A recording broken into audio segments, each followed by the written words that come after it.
નમસ્કાર બાળકો, આજે આપણે ઓક્ટેટ લર્નિંગ સ્કૂલમાં કોઈક નવું જ વિષયની વિચાર કરવા જઈ રહ્યા છીએ. નજીકના સમયમાં તમારી બોર્ડની પરીક્ષાઓ આવી રહી છે, તો એ જ વસ્તુને ધ્યાનમાં રહી અને અમે તમારી પાસે ધોરણ 12નું ક્વિક રિવિઝન લઈને આવ્યા છીએ. તો સૌથી પહેલાં આપણે MCQને સોલ્વ કરીશું. ત્યાર પછી સેક્શન બીની અંદર 2 માર્ક્સ, 3 માર્ક્સ અને 4 માર્ક્સ ઉપર ધ્યાન આપતા રહીશું. આજના વિડીયોની અંદર આપણે પહેલા ચેપ્ટરની શરૂઆત કરવા જઈ રહ્યા છીએ, જેનું નામ છે સંબંધ અને વિધેય. ઘણા બધા MCQ તમે સોલ્વ કરેલા છે. એ જ MCQને ફરીથી રિવાઇઝ કરવા માટે આ સિસ્ટમની અંદર આજે આપણે બહુ જ ઓછા સમયમાં વધારેમાં વધારે MCQ કેવી રીતે સોલ્વ કરી શકાય તેના માટે આપણે વિચાર કરવાના છીએ. તો શરૂઆત કરીએ સંબંધ અને વિધેય. ધોરણ 12ની અંદર પહેલા ચેપ્ટરમાં સૌથી અગત્યનો MCQ હોય એટલે કે આ છે, ગણ 1, 2, 3, 4, 5 પરનો સંબંધ 1, 1, 2, 2, 3, 3, 4, 4 અને 5, 5 એ કયા પ્રકારનો છે? આપણે જાણ્યું છે કે સંમિત સંબંધ, સ્વવાચક અને પરંપરિત, જો આ ત્રણે ત્રણ હોય તો એ સામ્ય સંબંધ બને છે. જોતા જઈએ તો સૌથી પહેલા સ્વવાચક માટે વિચારીએ તો સ્વવાચકની અંદર for all x belongs to R, xx belongs to S. જો આ સંબંધનું પાલન થાય તો સંબંધ સ્વવાચક બને છે. અહીંયા આપણે જોઈ શકીએ છીએ કે બંને ઘટકો સમાન છે, તેથી આપેલો સંબંધ એ આપણો સ્વવાચક સંબંધ છે. ત્યાર પછી આગળ વધીએ તો for all AB belongs to R માટે AB belongs to S implies BA belongs to S. તો અહીંયા આ સંબંધનું પણ પાલન થાય છે. જેમ કે તમે ઘટકોની અદલાબદલી કરો તો તમને ફરી પાછો એના જ ઘટકો મળે છે, તેથી આપેલો સંબંધ એ સંમિત સંબંધ પણ છે. પરંપરિતતા માટે 3 ઘટકો હશે આપણી પાસે. ABC belongs to R માટે AB belongs to S અને BC belongs to S implies AC belongs to S. તો અહીંયા તમે જોઈ શકો છો કે 1, 1 અને 1, 1 તો તમારો જે જવાબ છે એ ફરી પાછો 1, 1 થવાનો જ છે. તેથી આપેલો સંબંધ એ પરંપરિત સંબંધ પણ છે.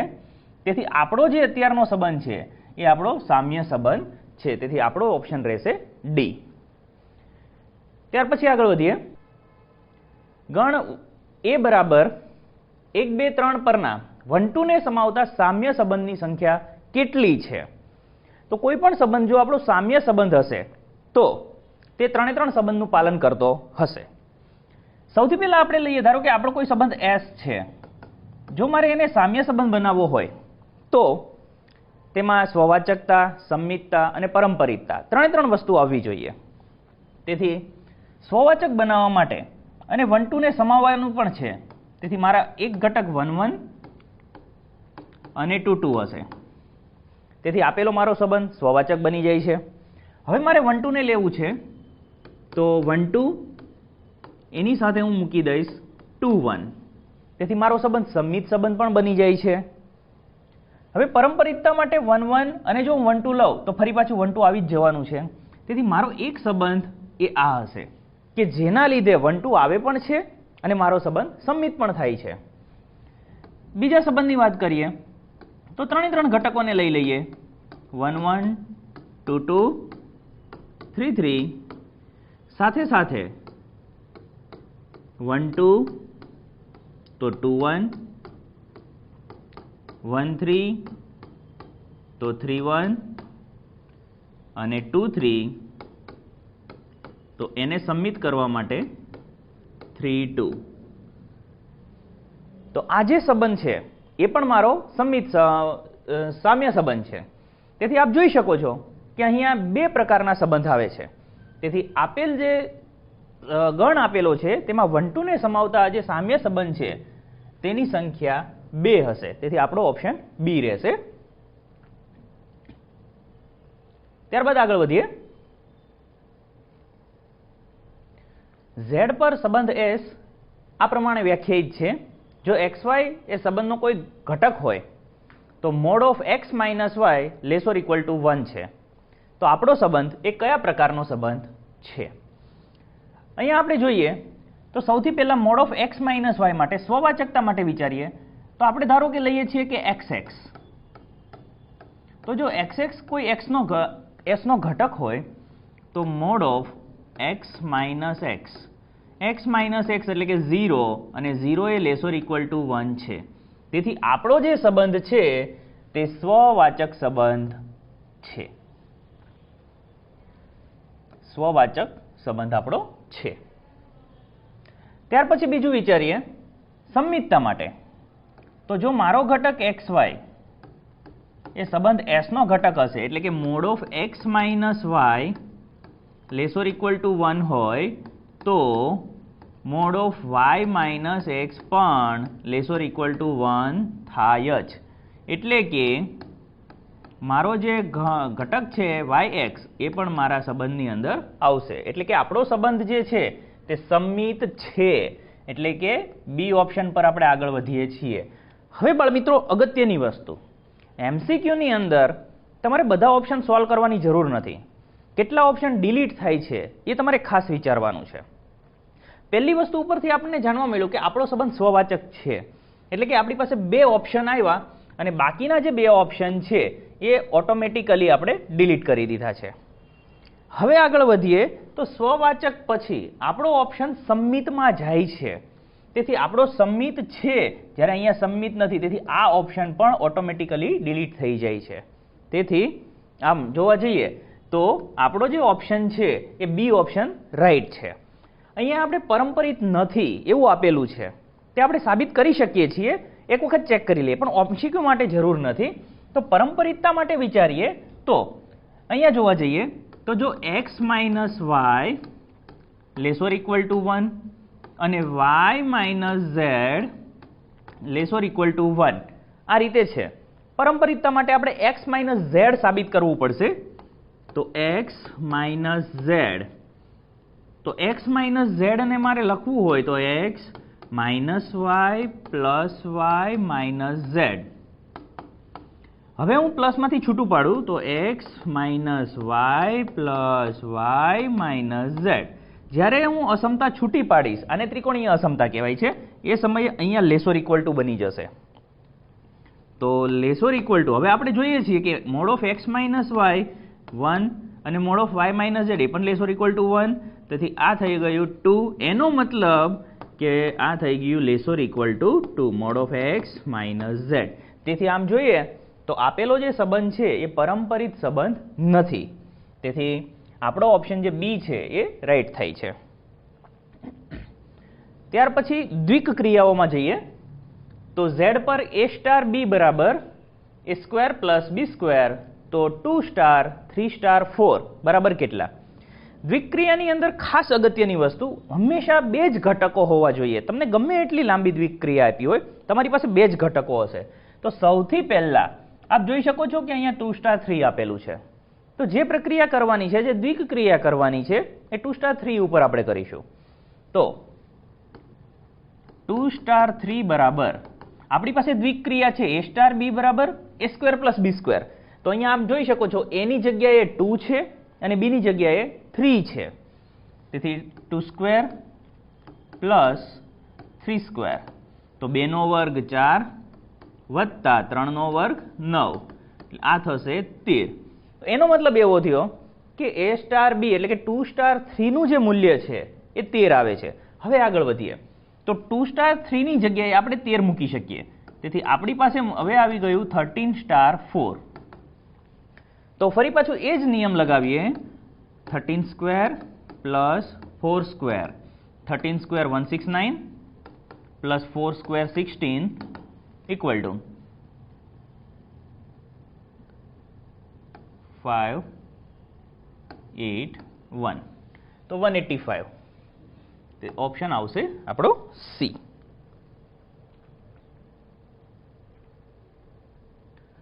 ત્યારબાદ બીજી દ્વિક્રિયા આપેલી છે a સ્ટાર b બરાબર a square plus b square plus ab plus 2.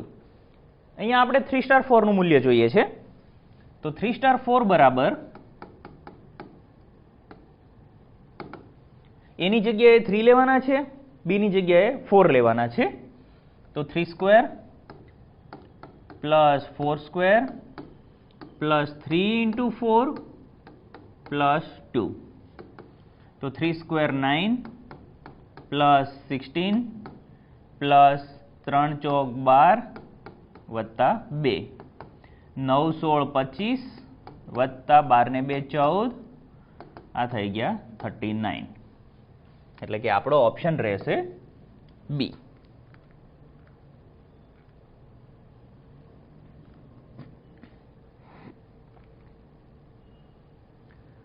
હવે આવે છે તટસ્થ ઘટક.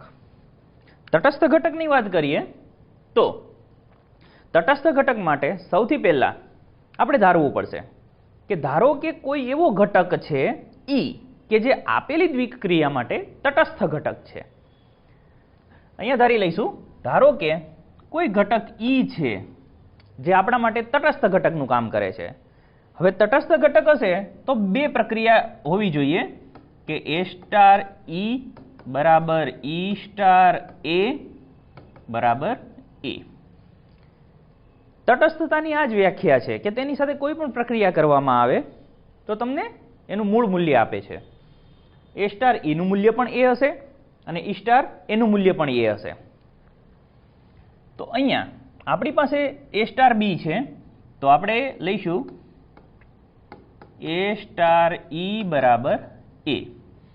તો જો B ની જગ્યાએ હું E લખું છું તો અહીંયા પણ આપણે જોઈ શકીએ કે AE બાય 2 બરાબર A. આ રીતે થઈ જશે.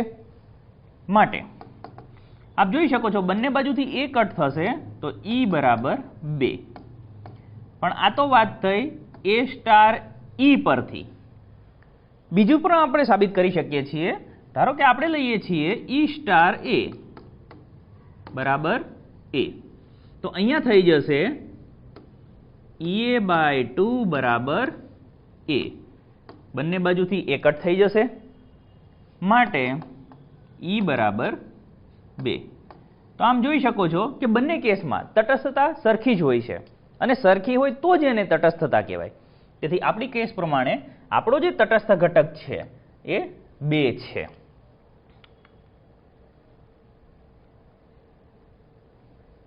ગણ 1 2 પર દ્વિક્રિયાઓની કુલ સંખ્યા કેટલી છે? ખાસ યાદ રાખજો બાળ મિત્રો, દ્વિક્રિયાઓની સંખ્યા જાણવા માટે એક બહુ જ સિમ્પલ સૂત્ર છે. જો આપણા ગણમાં અથવા તો જો ગણમાં ઘટકોની સંખ્યા n હોય તો દ્વિક્રિયાઓની સંખ્યા બરાબર n ની n² ઘાત. આ સૂત્ર યાદ રાખવાનું છે તો તમને આપેલા ગણની કુલ દ્વિક્રિયાઓની સંખ્યા મળી શકે છે. આપ જોઈ શકો છો કે અહીં આ ગણને આપણે એ ધારી લઈએ તો ગણ A ની અંદર 2 ઘટકો છે તો માટે n બરાબર 2 થઈ જશે. 1 અને 2 બે ઘટકો ગણની અંદર આવેલા છે તો માટે દ્વિક્રિયાઓની સંખ્યા બરાબર n ની n² ઘાત એટલે કે 2 ની 2 નો વર્ગ.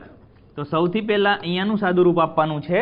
ખાસ યાદ રાખજો બાળકો, ઘણા બધા બાળકો પરીક્ષામાં આ જ ભૂલ કરી દે છે. સૌથી પહેલા નીચેની ઘાત લગાવી અને પછી ઉપરની લગાવે છે. પરંતુ જ્યારે ઘાતની ઘાત હોય એ સમયે તમારે આ ઘાતને પહેલા ગણતરીમાં લેવાની છે. તો 2 ની 2 નો વર્ગ થશે 4 અને 2 ની 4 ઘાત એટલે 16.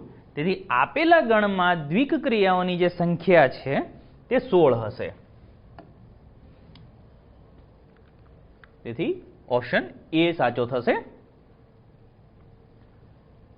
A સ્ટાર B બરાબર A plus B plus AB તો A ઇન્વર્સ. આગળના હમણાં જ MCQમાં આપણે તટસ્થ ઘટક મેળવો. A ઇન્વર્સ એટલે કે એનો વ્યસ્ત ઘટક આપણે મેળવવાનો છે.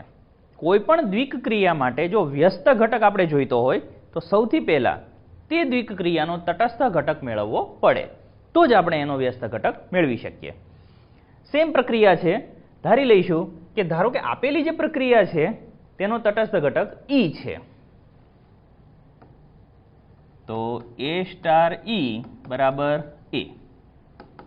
તો A સ્ટાર B, જ્યાં B છે ત્યાં આપણે E મૂકી શકીએ, તો A plus E plus AE બરાબર A.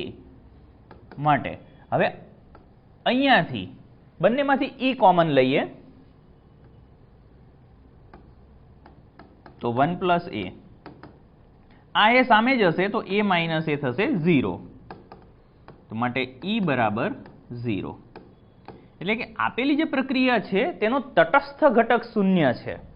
હવે તટસ્થ ઘટક પરથી આપણે જ્યારે વ્યસ્ત ઘટક મેળવવો છે એ સમયે આપણી પાસે બીજું એક સૂત્ર છે વ્યસ્ત ઘટક માટે. કોઈ પણ પ્રક્રિયાનો વ્યસ્ત ઘટક, તો કે A સ્ટાર B બરાબર E, એ ઘટક અને એનો વ્યસ્ત એ બંનેનો જે પ્રક્રિયા કરીશું તો જવાબ આપણને તટસ્થ મળશે. તો માટે A plus B plus AB બરાબર તટસ્થ ઘટક આપણને મળેલો છે 0. તો માટે A પ્લસ અહીંયાથી આપણે કોમન લઈશું તો B કોમન આવશે, તો 1 પ્લસ A બરાબર 0. માટે B 1 પ્લસ A બરાબર એને સામે મોકલી દઈએ માઇનસ A, માટે B બરાબર માઇનસ A છેદમાં 1 પ્લસ A. આ જે ઘટક છે એ આપણા માટે બની જશે વ્યસ્ત ઘટક. તેથી minus A અપન A plus 1 option રહેશે C.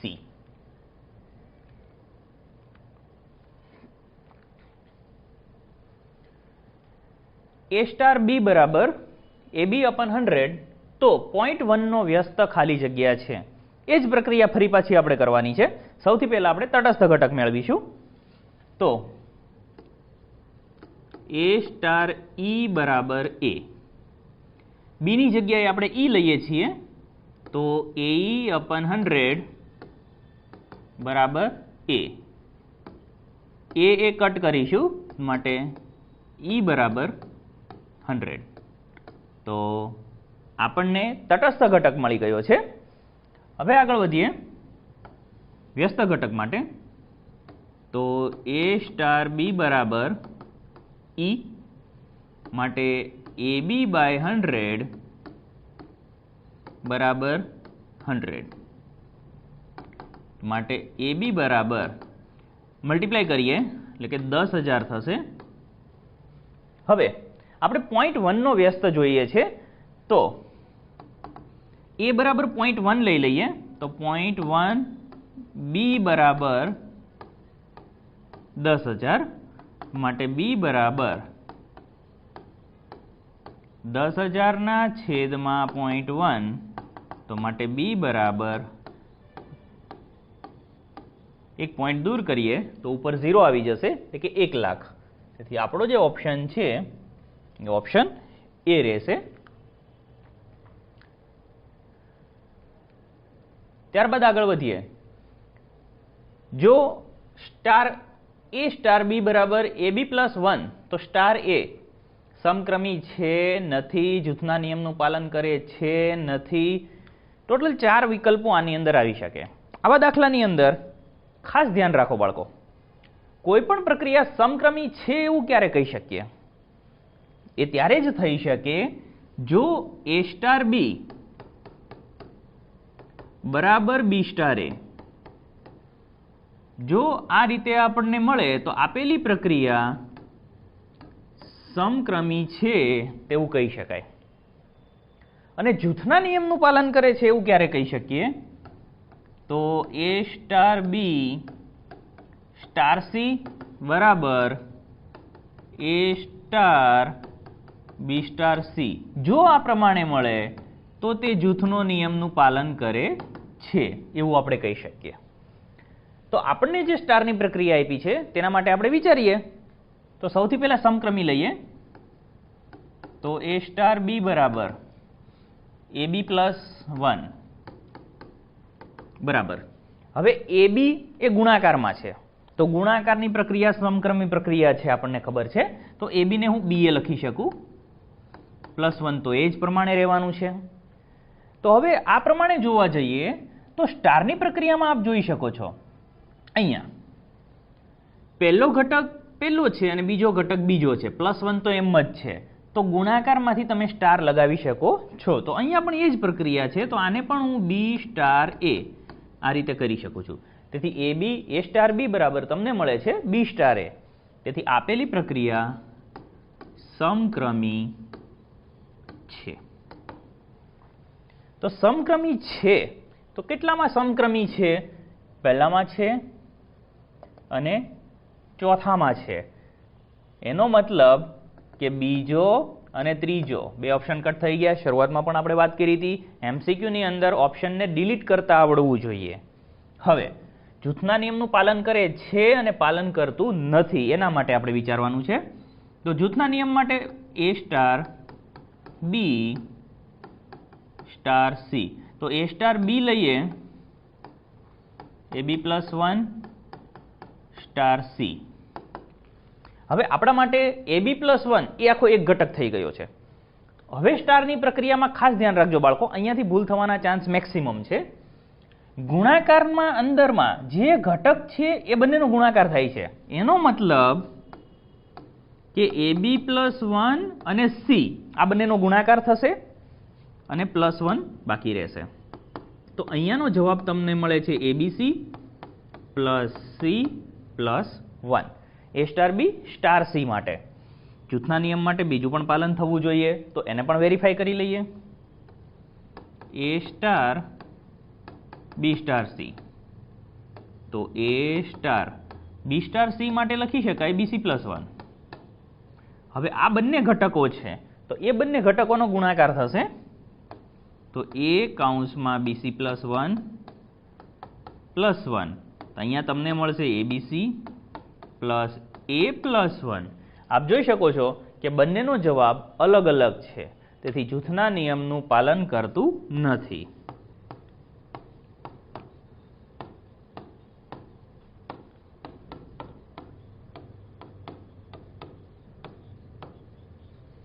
તેથી ઓપ્શન આપણે ચેક કરી લઈએ કે જૂથના નિયમનું પાલન ન કરે. તેથી આપણો જે ઓપ્શન છે એ ઓપ્શન સાચો રહેશે. ત્યાર પછી વિધેયની વાત કરીએ આગળ. F from R to R f(x) બરાબર પૂર્ણાંક x આપેલું છે.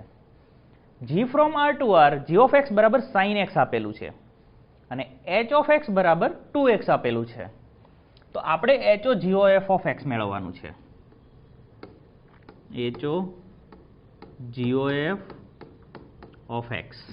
આનું મૂલ્ય શું હશે? બરાબર h(g(f)(x). યાદ રાખો બાળકો, સંયોજિત વિધેયની જ્યારે વાત આવે ત્યારે સૌથી પહેલા અંદરના વિધેયથી આપણે શરૂઆત કરવાની છે. તો અહીંયા h અને g એમ જ રહેશે. f(x) નું મૂલ્ય આપણી પાસે છે. f(x) એટલે કે પૂર્ણાંક x. તો અહીંયા આવી જશે પૂર્ણાંક x. હવે આગળ વધીએ તો હવે આપણું વિધેય g નું વિધેય બની ગયું. તો h(g) નું વિધેય આપણી પાસે છે sin x. જ્યાં x છે ત્યાં આપણે મૂકવાનું છે પૂર્ણાંક x. તો હવે બની જશે sin of પૂર્ણાંક x.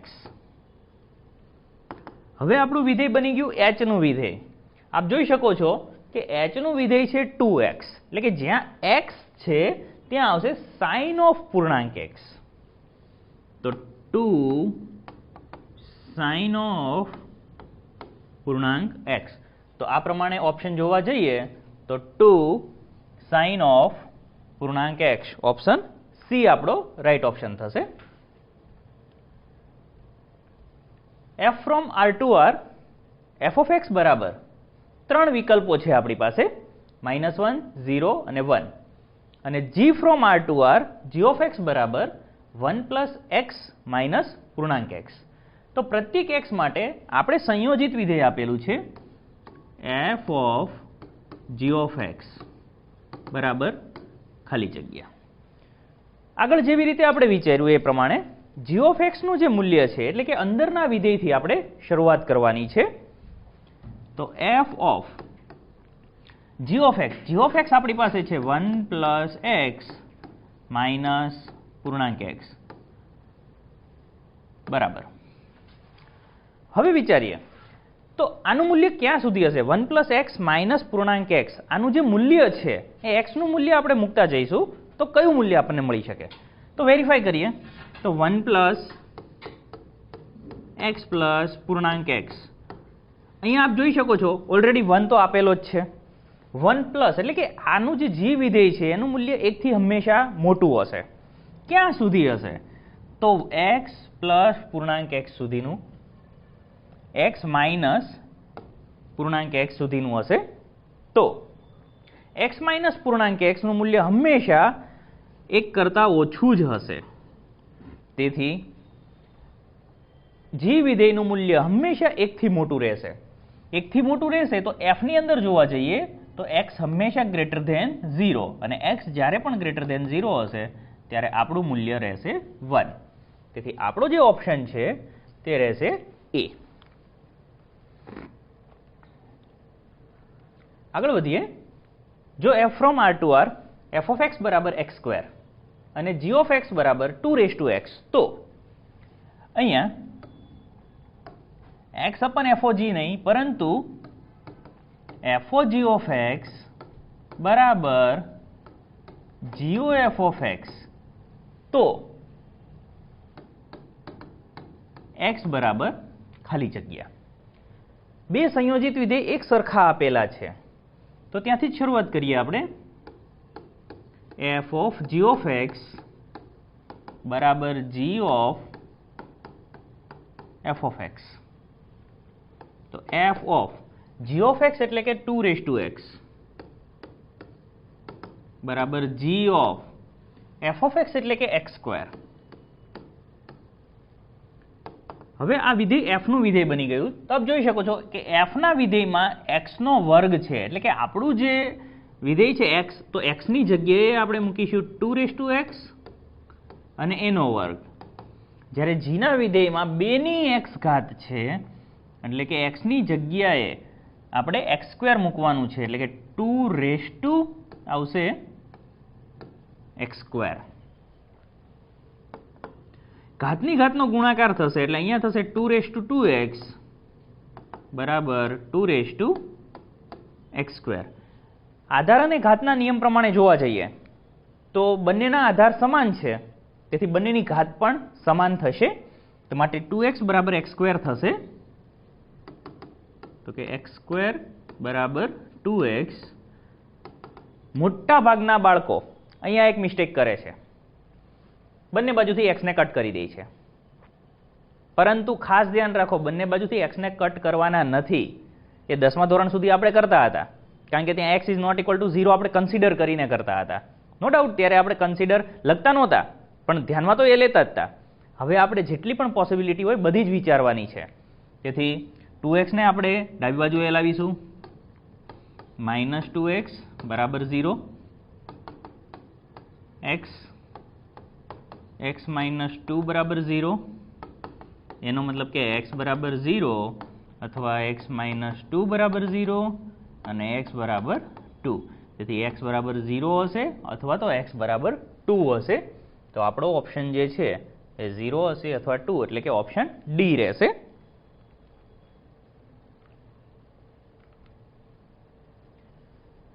જો a બરાબર 1 2 3 અને r બરાબર 1 2 2 1 અને 2 3, તો આપણો જે સંબંધ છે એ કયા પ્રકારનો સંબંધ છે? તો સૌથી પહેલા સ્વવાચક માટે વિચારીએ. તો સ્વવાચકતા માટે જોવા જઈએ તો સ્વવાચક માટે દરેક ઘટકો સમાન હોવા જોઈએ. આપ જોઈ શકો છો કે અહીંયા સમાન ઘટકો છે જ નહીં, તેથી આપણો જે સંબંધ છે તે સ્વવાચક સંબંધ નથી. ત્યાર પછી સંમિત માટે લઈએ તો 1 2 નું 2 1 એટલે કે ab નું ba છે, પરંતુ 2 3 તો બીજો ઘટક કયો હોવો જોઈએ? 3 2, જે નથી.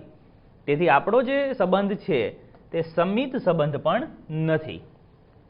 પરંપરિતતા માટે વિચારીએ તો કોઈ પણ બે ગણને કોઈ પણ બે ઘટકને સાથે લઈ લઈએ. ધારો કે હું પહેલા બે ઘટક લઉં છું, 1 2 એનું 2 1 છે, તો પરંપરિત થવા માટે શું હોવું જોઈએ? આપણી પાસે 1 1 હોવું જોઈએ, જે 1 1 આપણી પાસે છે નહીં. બીજી રીતે પણ વિચારી શકાય. ધારો કે આપણી પાસે 1 2 અને 2 3 છે, જે ત્રીજો ઘટક, તો આ બંને નીકળી જશે. અલ્ટિમેટલી 1 3 આપણી પાસે 1 3 હોવું જોઈએ, નથી. તેથી આપણો સંબંધ પરંપરિત પણ નથી. તેથી ઓપ્શન ડી, આમાંનું એક પણ નહીં.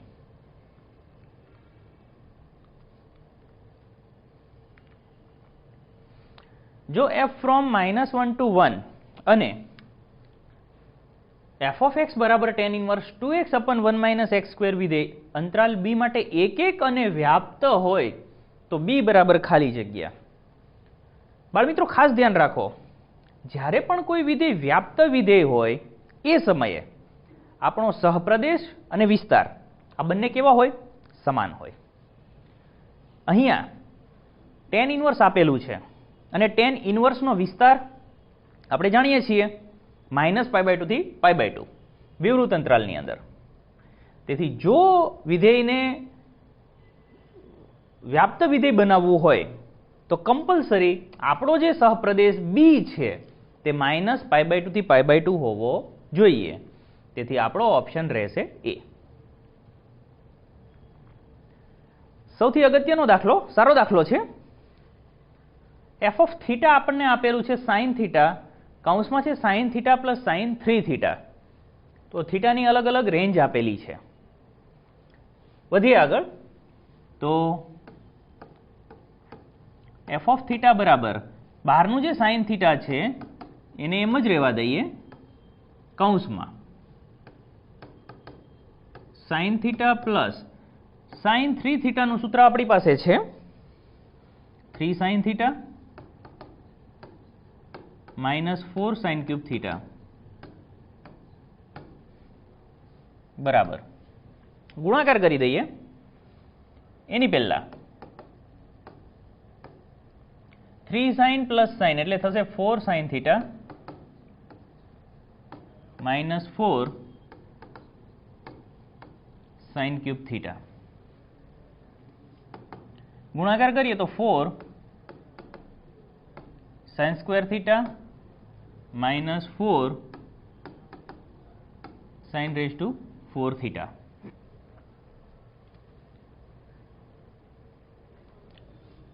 બરાબર. બંનેમાંથી કોમન લઈએ તો 4 sin સ્ક્વેર θ કોમન આવશે, તો 1 minus sin square θ, 4 sin square θ, 1 minus sin square θ એટલે cos સ્ક્વેર θ. તો આ સૌથી નાનું સ્વરૂપ છે. હવે આપણે આગળ વધીએ.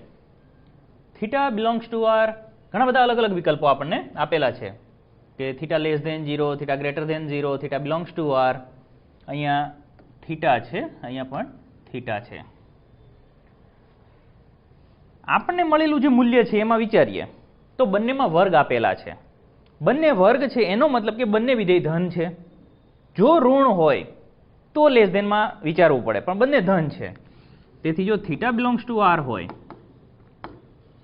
તો sin સ્ક્વેર થીટા એ પણ ગ્રેટર ઇક્વલ ટુ 0 થશે અને cos સ્ક્વેર થીટા એ પણ ગ્રેટર ઇક્વલ ટુ 0 થશે. તો બંનેનો જો આપણે ગુણાકાર કરીએ એ પણ ધન જ રહેવાનો છે. તેથી થીટા બિલોંગ્સ ટુ આર આપેલું જે મૂલ્ય છે એ હંમેશા ગ્રેટર ઇક્વલ ટુ 0 થશે. તેથી આપણો જે ઓપ્શન છે એ સી ઓપ્શન રહેશે. ત્યારબાદ E બરાબર 1 2 3 4 એક ગણ આપેલો છે અને f બરાબર 1 2 બીજો એક ગણ આપેલો છે. તો E થી f ના વ્યાપ્ત વિધેયની સંખ્યા કેટલી છે? જ્યારે પણ આપણે વ્યાપ્ત વિધેયની સંખ્યા મેળવવી હોય એ સમયે એક સૌથી સરસ મજાનું સૂત્ર આપણે યાદ રાખવાનું છે.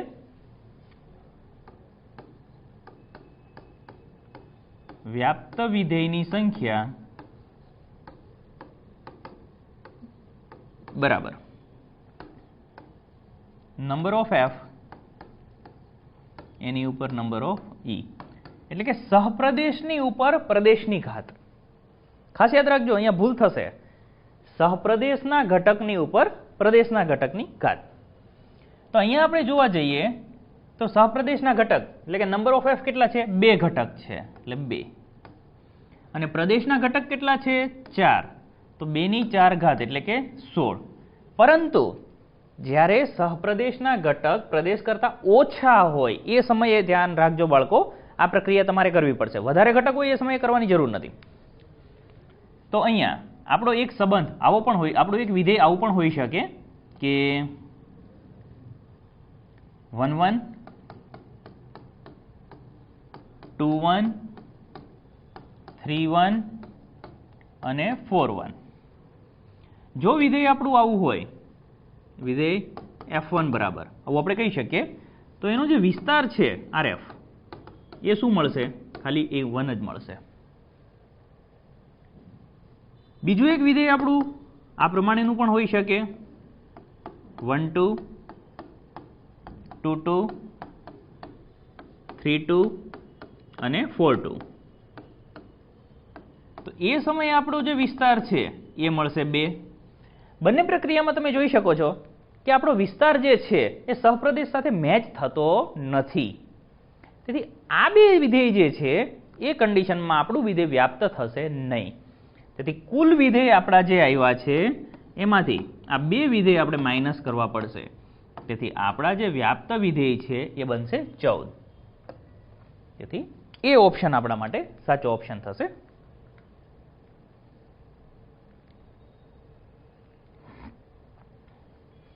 ત્યારબાદ f from R to R f of x બરાબર 2x plus sin x for all x belongs to R. તો f એ એક એક છે નથી, વ્યાપ્ત છે નથી, આ પ્રકારે આપણે ચેક કરવાનું છે. આપ જોઈ શકો છો અહીંયા બે અલગ અલગ વિધેય આપેલા છે. એક 2x છે અને બીજું sin x છે. સૌપ્રથમ આપણે એક એક માટે વિચારીએ. તો એક એક માટે f from R to R f of x બરાબર ax plus b એટલે કે આપણું સુરેખ વિધેય. જો સુરેખ વિધેયને ધ્યાનમાં લઈએ અને પ્રદેશ અને વિસ્તાર આપણો r હોય તો સુરેખ વિધેય હંમેશા એક એક વિધેય હોય છે, હંમેશા. ત્યારબાદ f from R to R f of x બરાબર sin x વિચારીએ. તો જ્યારે r ની વાત કરીએ એ સમયે sin અનેક એક વિધેય થાય છે, પરંતુ પર્ટિક્યુલર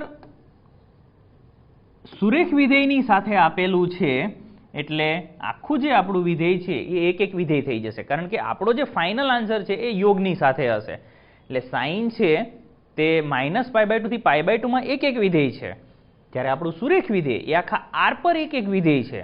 તેથી આપણું જે વિધેય છે એ એક એક વિધેય છે. તેથી એક એક વિધેય છે એ આપણો જવાબ થશે. ત્યાર પછી વ્યાપ્ત માટે વિચારીએ તો વ્યાપ્ત માટે આપણો પ્રદેશ અને સહપ્રદેશ અને વિસ્તાર આ બંને સમાન હોવા જોઈએ. તો સુરેખ વિધેય માટે જે આપણો વિસ્તાર છે rf એ આપણો r હશે, અને sin માટે -1 થી 1 હશે. ફરી પાછી એ જ વસ્તુ થઈ, r અને -1 થી 1 એ બંનેનો આપણે યોગ લઈએ એટલે આપણને r મળશે. તેથી આપણું જે વિધેય છે અત્યારે આપેલું એ એક એક અને વ્યાપ્ત વિધેય છે. તેથી પહેલો ઓપ્શન આપણો સાચો રહેશે. f of x બરાબર cos of π² x plus cos of -π² x, જ્યાં પૂર્ણાંક x એટલે કે x કરતા મોટો ના હોય તેવી મહત્તમ પૂર્ણાંક સંખ્યા માટે 4 ઓપ્શન આપણને આપેલા છે. તો સૌથી પહેલા થોડું સાદુરૂપ આપી દઈએ આપણે. fx બરાબર cos of, આપણે જાણીએ છીએ પાઈનું મૂલ્ય 3.14, π² કરીશું એટલે 9 પોઈન્ટ સમથિંગ થશે. હવે પૂર્ણાંકમાં 9 પોઈન્ટ સમથિંગ એનાથી નાનો લેવાનો છે એટલે 9 થશે. તેથી અહીંયા થઈ જશે cos of 9x plus cos of, અહીંયા માઇનસ છે, આપણે જાણીએ છીએ કે -9 પોઈન્ટ સમથિંગ આનો જો પૂર્ણાંક લેવામાં આવે તો પૂર્ણાંક થાય -10. તેથી cos ઓફ અહીંયા થશે -10x. પરંતુ આપણને ખબર છે cos યુગ્મ વિધેય છે, એટલે કે cos ઓફ -θ cos θ થઈ જશે. તો અહીંયા બની જશે cos 9x plus cos 10x. આ આપણું સરળ વિધેય બની ગયું. હવે ઓપ્શન તરફ નજર કરીએ તો f ઓફ π/2 છે, પાઈ છે, -π છે, π/4 છે. વારાફરતી એક પછી એક ઓપ્શન મૂકતા જઈએ અને આન્સર વેરીફાઈ થતો રહેશે. તો સૌથી પહેલા π/2 લઈએ.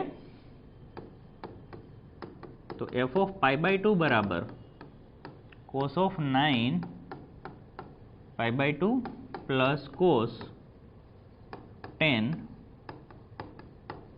π/2. તો અહીંયા થઈ ગયું આ 5.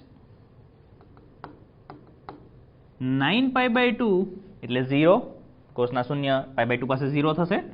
અને 5π એટલે થશે -1, એટલે આપણો જવાબ આવે છે -1, એટલે કે પહેલો ઓપ્શન સાચો છે. તો આગળ જવાની જરૂર નથી. તેથી આપણો જે ઓપ્શન છે એ એવો ઓપ્શન રહેશે.